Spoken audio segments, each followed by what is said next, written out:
ভাই মদ হচ্ছে জীবন এখন, বুঝলি তো? মদ ছাড়া কি আর জীবন চলে? ভাই হক কথা বলেছিস একদম, বুঝলি তো?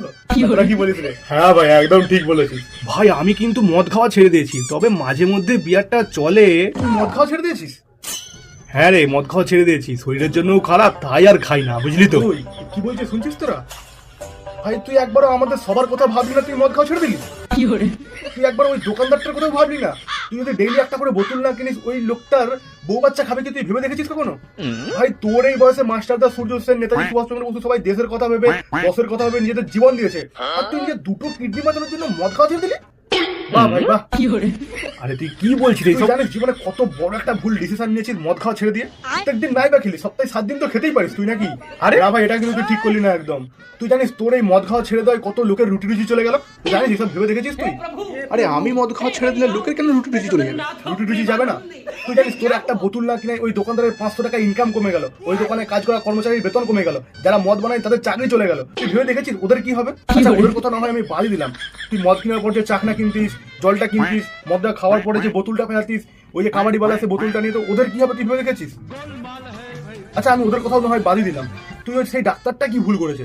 সেই ডাক্তারটা তার বাবা মায়ের কষ্ট করা পয়সায় বাইরের দেশে গিয়ে পড়াশোনা করেছে তোর মতো পেশেন্টের চিকিৎসা করবে বলে, তুই যে মদ খাওয়া ছেড়ে দিয়ে তার কাজটাই ছিঁড়ে নিচ্ছিস তার হাত থেকে। সে যদি তোর চিকিৎসাটাই না করতে পারে তাহলে তার জীবনটাই তো বৃথা যাবে। আচ্ছা আমি ডাক্তারটার কথাও না হয় বাদই দিলাম, সে তার কাছে অনেক পেশেন্ট চলে যাবে। তুই সেই নার্সটার কথা ভাব, যে মেয়েটা প্রত্যেকদিন রাত জেগে পড়াশোনা করে গেছে, রাত্রেবেলা শুধু অ্যাসাইনমেন্ট করে গেছে, তার কি হবে? তুই আজকে যদি মদ খেয়ে লিভার খারাপ না করে হসপিটালে না পড়ে থাকিস তাহলে তার চাকরিটা থাকবে? তুই তো তার ভাই হক কেড়ে নিচ্ছিস। ভাই মদ খাওয়া ধরার আগে তোর এসব কথা ভাবা উচিত ছিল, এখন ভাবছিস তুই। আচ্ছা এদের কথাও নয় আমি বাদ দিলাম, তুই সেই মেডিকেলের লোকটার কথা বল, সে কি দোষটা করলো যে তুই তার পেটে লাথি মারলি? আজকে তুই যদি মদটা খেয়ে শরীর খারাপ করে হাসপাতালের বেডে না পড়ে থাকিস, তার থেকে কে ওষুধটা কিনবে? আরে আমার মদ ছাড়ার সঙ্গে ওদের কি সম্পর্ক? ভাই তুই সম্পর্কটা এখন বুঝতে পারছিস না? তুই জানিস তোর ওই একটা বোতলের উপর না আমাদের দেশের ইকোনমিক ব্যবস্থা নির্ভর করছে, তুই জানিস এই বিষয়ে কিছু? তুই যদি একটা বোতল না কিনিস আমাদের ইন্ডিয়া কতটা পিছিয়ে যাবে, তোর সেই বিষয়ে ধারণা আছে কিছু?